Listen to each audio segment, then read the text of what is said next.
Hey everybody, welcome to BrickVault. Today is another LEGO Top 10 MOCs of the Week episode where I show you guys the coolest custom creations built out of LEGO bricks this week. Like always, there's way more than 10. I'm not really showing these builds to you in any order of best to worst, just my favorite builds. And before we jump in, the custom build that came out in the web store, www.brickvault.toys this week, came from my brother Charlie, and it is the AT-ST Raider from The Mandalorian. It's a super heavily modified walker with a lot of different interesting greebling details and color changes, with most notably a light brick that goes on the inside for that red glow. Check it out in the link in the description below if you want. And now let's jump into some honorable mentions before the top 10. From Bart de Doblair, this is called Beginner's Guide to Adventuring. Always mind your surroundings. I don't know what's following them, but frankly I don't want to know. Rui Miguel Anacleto built the Death Star 2 scene where it's fighting against the Rebel fleet. If we ever get an update to that UCS Death Star set, I want it to look like this. Then from Master Builder KTC, this is titled Old Schoolhouse. Looks amazing, very picturesque. From Danco, we have Lee Song-shi's Speeder, very colorful, interesting shapes. Rodney Bistline's little red model is titled Oops, It's Not a Vic Viper, and it's such an awesome little shape for a ship. Here's another amazing scene from The Hobbit. This is from Thorsten Bonch, titled Flies and Spiders. Those barrel pieces that make up the abdomen is a really interesting touch. Inspired from the chase scene of the 2016 Doctor Strange film, this is from Escape by Shazam, and the title is It Doesn't Make Any Sense. Now we've got an awesome tower from Swaystar. Love that cylindrical build. Here are some amazing Ferrari 308s from Jonathan Elliott. LittleJohn built a heavy metal soundboard. You'll see that interesting dark red shield piece again,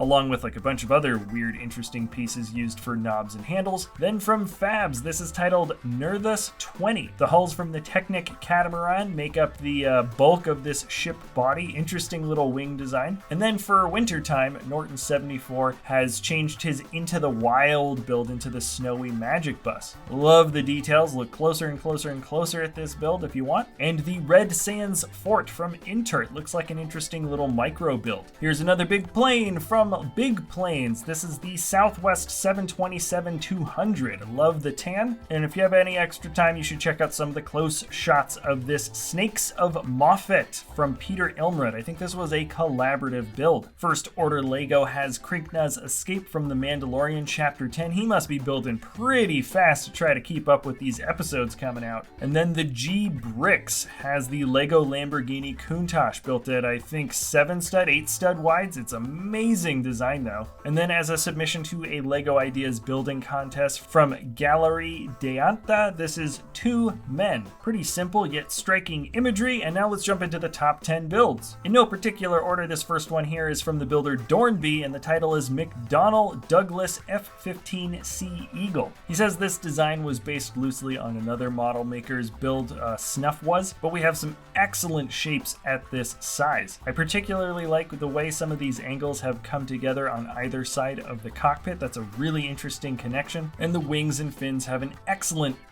shape. The color combination also works quite well, the sand blue and light bluish gray. Now we're jumping on over to another build from LittleJohn. This is titled Veteran Warrior. You can tell he's a veteran because he's got a gray beard and gray eyebrows. I love that he used those little ring pieces for big bushy eyebrows. The ornate detailing of the armor looks excellent. This is probably my favorite use so far of the dark red shield piece that makes up a lot of the armor detailing, and he looks just like one of those samurai from a Kurosawa movie. Now let's jump onto a very large brick-built Tiger Beetle from the builder Takamichi Irie. You might say this is a creatively overly colorful design, but really when you look at a Tiger Beetle in real life, these rather extravagant highlights, color highlights that you see all over this model are pretty darn accurate. I like that he decided to keep the main shell of the body studded on top. It makes for a somewhat interesting style for building. The face is very accurate. Love the design for the mandibles, and he's got an interesting idea for making those little hairs on the ends of the legs for the Beetle. It looks big, it looks decently strong, and large bugs don't get nearly enough love on this type of video format. This is one of the best bugs I've seen for the year 2020. There is a much larger backstory to this particular project, BLACKWING, but suffice it to say it looks basically like zombies have entered the Star Wars universe from the builder NS Brick Designs. Both prisoners and guards alike seem to be taken over by this zombie virus, and we'll we'll see if these shock troopers can take care of the zombie invasion in time. The greebling details are excellent for the prison. I love how tall this model gets. The lighting is very dramatic, and they did play around a little bit with some zombie stuff in the Clone Wars show, but now that I've seen this mock, I wouldn't mind seeing some weird zombie stuff happening in the Mandalorian show. Anyways, jumping down to build number 6, this is actually part 2 of a different model from Crisis CRS. This is The Crime Part 2, Repair the Car. Contextually, there was an earlier scene of part 1, which was buying a car. So now they're repairing it, and it looks like a period piece where perhaps this car, maybe in part 3, is going to end up being used to commit some type of crime. The build itself is great. I don't exactly know what type of old car this is, but it looks very convincing. The sand green and brick-built garage letters looks awesome, and this build simply just has me curious to see what part 3 is going to entail. Now we're jumping onto a model from Henrik Jensen. This is Fokker DR1. This is the same plane as the Red Baron. You can see the red coloration there. It's an excellent little model. It looks simple in construction in a lot of ways, but the proportions and shapes are really spot on for this little build. There's a few other planes in pursuit, as you can see from this one shot here, and it definitely makes me wish that LEGO had played around a little bit more with technology from this particular era in history. They did make the SOP with Camel at one point, but now that I'm looking at this, I'm just scratching my head why they would never do a Red Baron. Anyways, we're jumping on to another model from LittleJohn. This is the ILS Dauntless, and if I'm not mistaken, I believe this is a riverboat, one of those old steam-powered riverboats that is not designed for any type of rough weather or open ocean, but instead ferrying passengers up and down a much more smooth and calm kind of water current. The white picket fence pieces and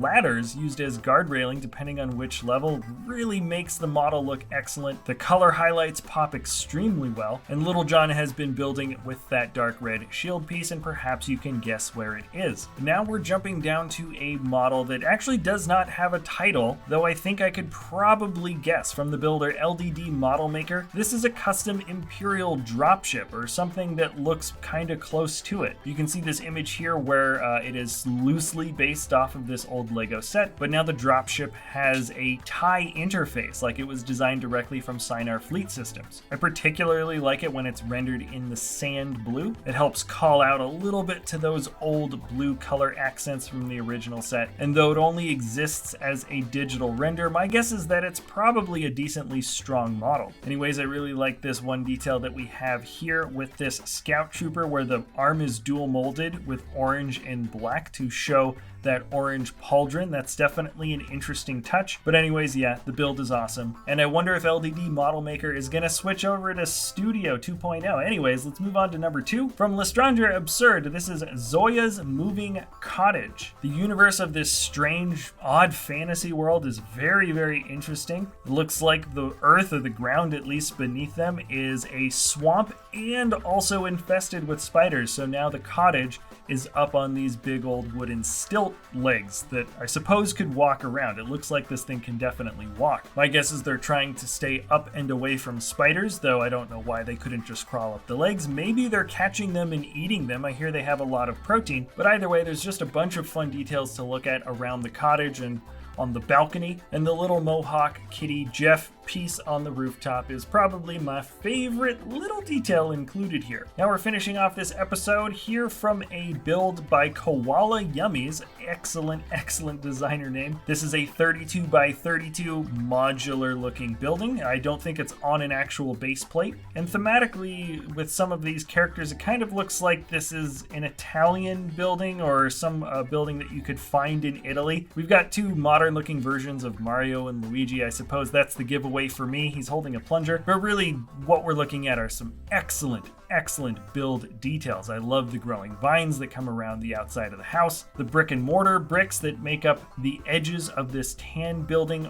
really pop well. All those nougat half-round 1x1 pieces that make up that clay or terracotta rooftop look so good. There's a huge amount of interior space, and put together with a few other custom modular buildings, there is a lot to love with the scenes made here. The colors pop particularly well, and this is a type of custom modular building that I think would be an excellent addition to anybody's city. Anyways, that is it for my top 10 mocks of the week episode. Remember to check out all those links in the description below if you want to learn more about any of the builders that I have shown off today. I've been doing this episode, I think, for close to 3 years, almost every single week, save missing a couple of weeks here and there. So if you did want to see any other old top 10 mocks of the week episodes, we've got a full playlist just with tons and tons and tons and tons of Lego custom building. You always see something new that you never saw before. Anyways, thanks so much for hanging around. If you enjoy our content, you can always like or subscribe, comment, share, do whatever it is that you want to do. Check out that web store if you got the time. Thanks again for watching, and we'll see you next time